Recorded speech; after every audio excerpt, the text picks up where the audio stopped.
o Anticristo e a sua trajetória até o Armagedon.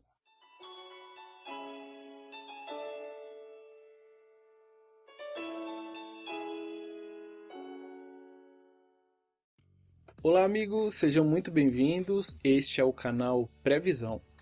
E se você quiser estar inteirado sobre tudo que vai acontecer acerca das coisas dos fim dos tempos, se inscreva no canal e compartilhe para que as pessoas se interessem ainda mais por este assunto que permeia os nossos dias. Hoje nós iremos falar sobre a trajetória do Anticristo até o Armagedon. Mas para isso, antes eu quero fazer um resumo, uma síntese, para que você possa estar inteirado sobre os trechos que nós iremos tratar sobre Daniel, capítulo 11, versos 40 ao 45. Bom, nós vivemos num contexto onde Jesus está muito perto de voltar. E logo após este período que nós estamos passando, acontecerá o arrebatamento. E logo após, não muito tempo depois, o Anticristo fará um pacto com muitas pessoas, com muitos países e com muitos líderes. Não abrangerá todo mundo, não são todas as nações que farão alianças com ele, visto que Daniel, capítulo 9, vai dizer que ele fará um pacto, ele fará um acordo com muitos, mas não com todos. E logo após esse pacto, que durará 7 anos, na metade desses 7 anos, ou seja, com 3 anos e meio, estes primeiros 3 anos e meio nós chamamos de período de paz.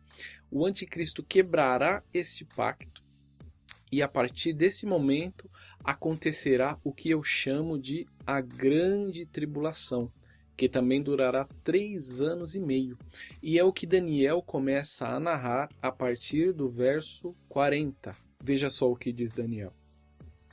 No tempo do fim, o rei do sul se envolverá em combate, e o rei do norte atacará com carros e cavaleiros, e uma grande frota de navios. Ele invadirá muitos países e avançará por eles como uma inundação. Eu não vou entrar em detalhes sobre o rei do sul e o rei do norte, mas em minha interpretação este rei do norte é o próprio Anticristo. A narrativa deixa implícito que o Anticristo estará em um lugar que não é Israel nesses primeiros 3 anos e meio da falsa paz, porque o texto vai dizer que ele invadirá a terra magnífica, ou seja, o próprio Israel. Então ele não está reinando e governando daquele país. Eu acredito que ele estará em um lugar localizado na Europa. Pode ser que seja nos Estados Unidos, mas é muito provável e eu creio que seja na Europa.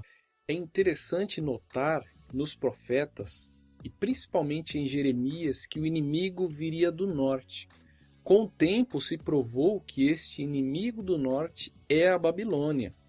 E eu já quero recomendar aqui para vocês este livro interessantíssimo da editora Vida Nova, Comentário Histórico Cultural da Bíblia. Tem o Antigo e o Novo Testamento. E a Babilônia era esse inimigo que viria do norte. E ainda que geograficamente ela estivesse a leste de Jerusalém, como vocês podem observar na imagem, todo o tráfico fluía em um arco em volta do deserto sírio. Logo, os babilônios chegariam a Judá pelo norte. Mesmo que não ficasse no norte, ficasse mais ao leste, eles chegariam pelo norte e os israelitas iriam para a Babilônia também pelo norte. Por este motivo que eles chamavam de o inimigo que vem do norte. O Antigo Testamento tem uma denominação própria para se referir aos pontos cardeais no hebraico. O norte, ali, no hebraico, na língua hebraica, e eu vou pronunciar aqui de uma forma bem aportuguesada. O termo norte é tsapon e não fala de uma região geográfica, mas de uma direção. E vocês podem observar ali nesses versículos que eu vou deixar aí nessa imagem. O sul, no hebraico, é chamado de Negueb, que é a região desértica ao sul de Israel, o deserto de Negueb. É bem conhecido. O leste é Quedem, que significa oriente ou leste. E o oeste é Yam, que se traduz por mar, porque nesta direção está o mar Mediterrâneo. Se o anticristo realmente estiver estabelecido na Europa e decidir partir para atacar o sul, que do ponto de vista de Israel, a perspectiva do profeta Daniel é Israel, obviamente, o centro é Israel, está o continente africano ao sul de Israel. O caminho de acesso mais próximo é descendo pela Bulgária. Veja só esse trajeto, né? Se o anticristo estiver realmente estabelecido na Europa, ele desce pela Bulgária, ele atravessa a Turquia e a Síria, que não serão países aliados. Por isso, o texto diz que ele estenderá o seu poder sobre muitos países. Provavelmente seja por isso. Esse pacto não abrangerá o mundo inteiro, e ele partirá para atacar o sul, estendendo o seu poder sobre muitos países, ampliando este poder, esse território. E veja só o que diz o versículo 41. Também invadirá a terra magnífica, olha só, Israel. Ele não estava em Israel no tempo de paz. Muitos países cairão, mas Edom, Moabe e os líderes de Amon ficarão livres de sua mão. Este é outro trecho interessante, porque veja só os países que escaparão de suas mãos: Edom, Moabe e Amon. E essa região atualmente está localizada na Jordânia. E é exatamente para lá que os judeus fugirão, como nós podemos ver ali em Mateus 24, quando Jesus diz que ao chegar o anticristo, veja só, o abominável da desolação for instalado ali, que é a sua própria imagem, conforme Apocalipse 13, Jesus diz para que eles fujam. E eles vão exatamente para o deserto, conforme Apocalipse 12 vai dizer que o deserto vai ser preparado para a mulher que será levada para lá. E a Jordânia, que é o que representa Edom, Moabe e Amon, escapará das mãos do anticristo, ou seja, ele não vai para aquela região. E é exatamente ali aonde a minha interpretação e a interpretação de muitos estudiosos vão entender a região de Petra, a região de Boza, não é? Isaías vai dizer que ele vem de Boza com as vestes salpicadas de sangue. É provavelmente ali que os judeus se esconderão e o anticristo não irá para lá, para aquela região. E o texto prossegue. Versos 42 e 43. Ele estenderá o seu poder sobre muitos países. O Egito não escapará, pois ele terá o controle dos tesouros de ouro e de prata e de todas as riquezas do Egito. Os líbios e os núbios a ele se submeterão. Então veja que a empreitada do anticristo, conforme Daniel 11, ela se encerra nessas regiões ao sul de Israel.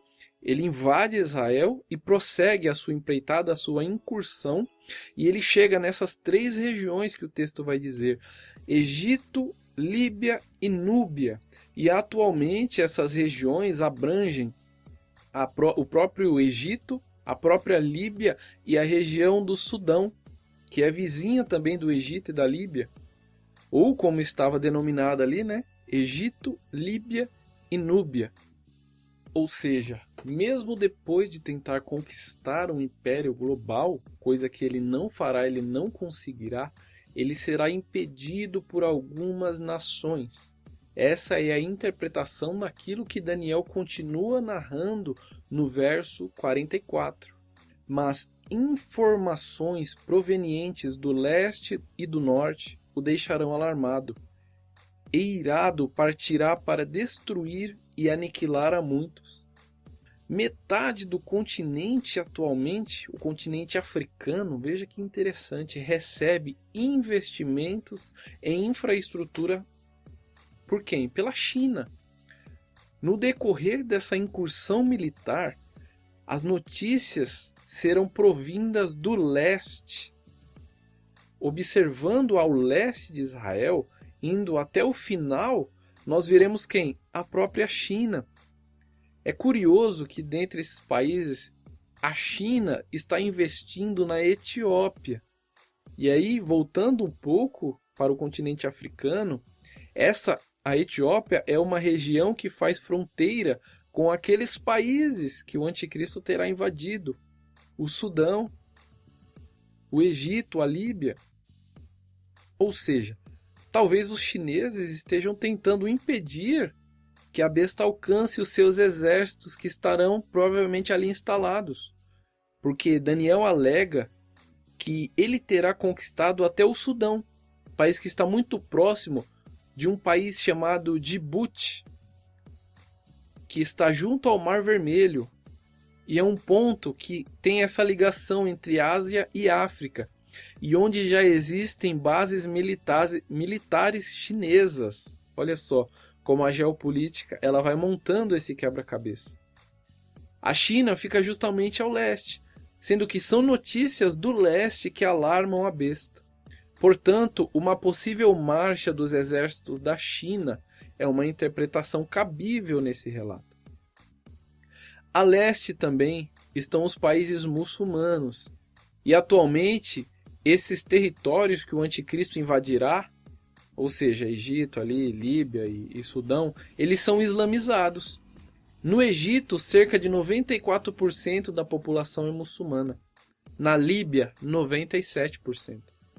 E das pessoas que estão no Sudão, aproximadamente 75% são islãs, são muçulmanos. Logo, um avanço de exércitos guerrilheiros dos países vizinhos, que são quase em sua totalidade islamizados, também outros países que estão ali: Irã, Iraque, Paquistão, Cazaquistão, Afeganistão, Arábia Saudita, entre outros, se encaixaria muito bem aqui.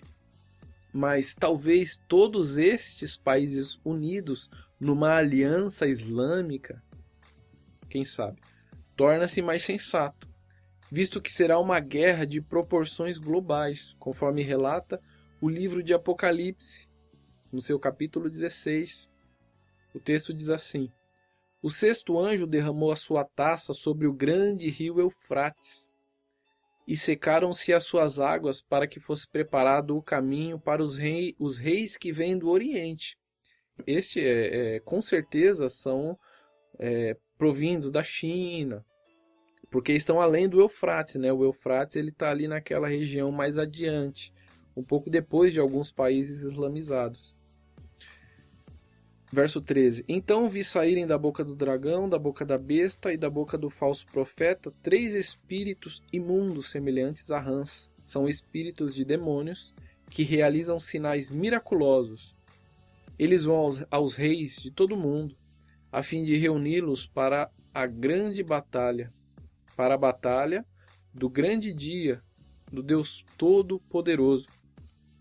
E se o anticristo, como eu acredito, e já quero aqui fazer uma outra indicação da minha obra Apocalipse, eu falo um pouco sobre esse assunto, que o anticristo, em minha interpretação, ele vai favorecer o povo de Israel em detrimento ao povo islâmico. Ou seja, Jerusalém será cedida para os judeus, e o anticristo ele favorecerá e apoiará a construção do terceiro templo, em detrimento dos islãs, ou seja, a mesquita de Omar, ou seja, o templo de Omar e a mesquita de Al-Aqsa vai precisar sair de Jerusalém para construir o terceiro templo, exatamente ali naquele local.